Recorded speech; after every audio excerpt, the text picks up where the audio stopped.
Imagine being told to dig a hole in the ground and then live in it for months. No roof, no real floor, just mud, cold, and the guy next to you who definitely hasn't showered in 3 weeks.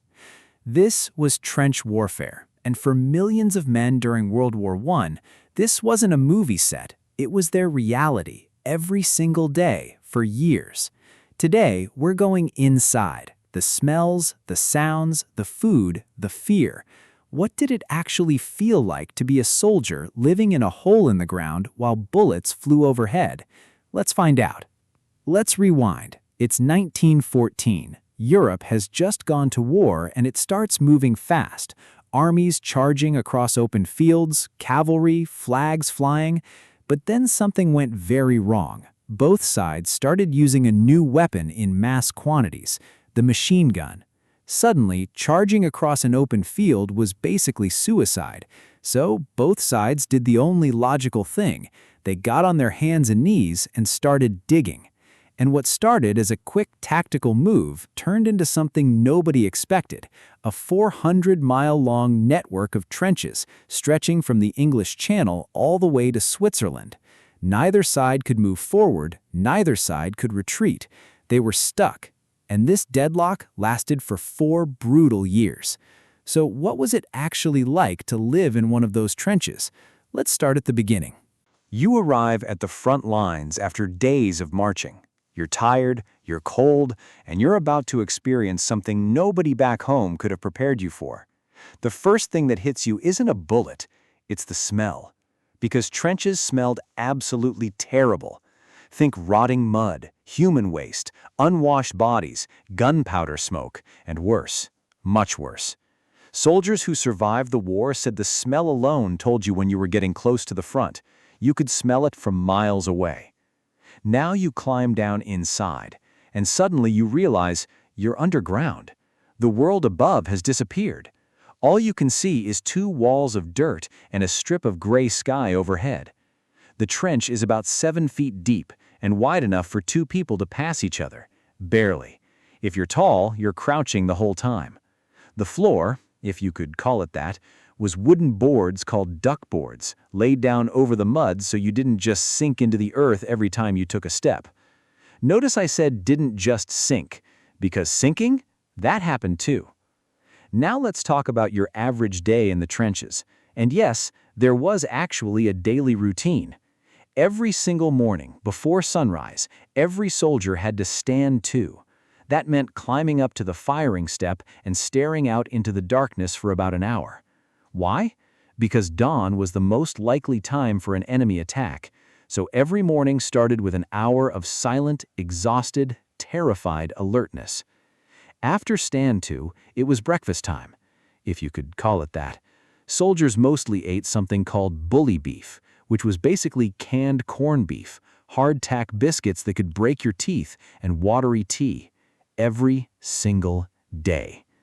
And about those rats, every trench had rats. Not a few rats, thousands of rats. These weren't cute little field mice. They were enormous, well-fed rats, because unfortunately they had access to a rather grim food supply that we won't go into detail about. After breakfast, if there wasn't an attack or a bombardment, the day was mostly spent on maintenance, repairing the trench walls, filling sandbags, cleaning your rifle. And then there was sleeping, or trying to sleep, in little carved-out holes in the trench wall called dugouts, usually with 3 or 4 other guys. Wet, cold, sharing a blanket. Here's the real kicker. You stayed in the front-line trench for only about a week at a time. Then you rotated back to a support trench and eventually a rest area. Then came right back, on and on, for years. But the most terrifying part of trench warfare wasn't even inside the trench. It was what was outside of it. This was no man's land, the open ground between the 2 trench lines, and no one wanted to be there. No man's land could be anywhere from 30 yards to 300 yards wide, depending on the location. Sometimes the trenches were close enough to shout at each other. And sometimes, at night, soldiers had to go out there, into the dark, either to repair wire, scout the enemy trench, or bring back wounded men who had been left behind. This was called a trench raid or a patrol, and every single man who did it said the same thing. Those were the most terrifying minutes of their lives. Because if a flare went up while you were out there, you froze. You did not move a single muscle, because any movement meant a sniper saw you. Snipers were one of the deadliest threats in trench warfare. They'd set up hidden positions and wait all day for someone to stick their head up even a few inches above the trench. Literally, a few inches. Periscopes were invented partly just to let soldiers look over the edge without getting shot. That's how dangerous it was to simply peek outside. Everything we've talked about so far, the mud, the rats, the snipers, was just the baseline, the normal. The worst part came when your commanding officer gave the order that every soldier dreaded most: over the top. This meant climbing out of the relative safety of your trench and charging across no man's land, directly toward the enemy trench, in daylight, while machine guns fired at you. Sometimes the artillery would shell the enemy lines first, trying to destroy their defenses before the infantry attacked. But more often than not, the enemy just waited in their own deep trenches until the shelling stopped, and then they came right back up. The Battle of the Somme in 1916 is one of the most extreme examples. On the very first day, the British Army suffered nearly 60,000 casualties in a single day.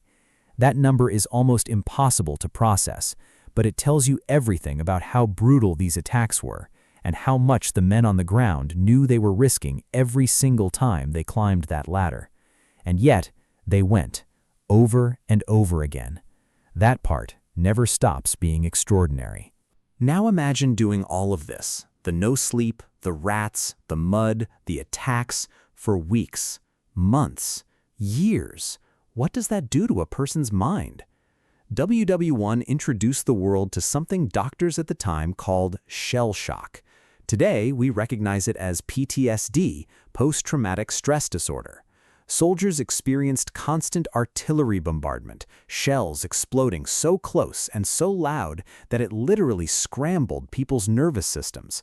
Some couldn't stop shaking, some couldn't speak, some went completely blank.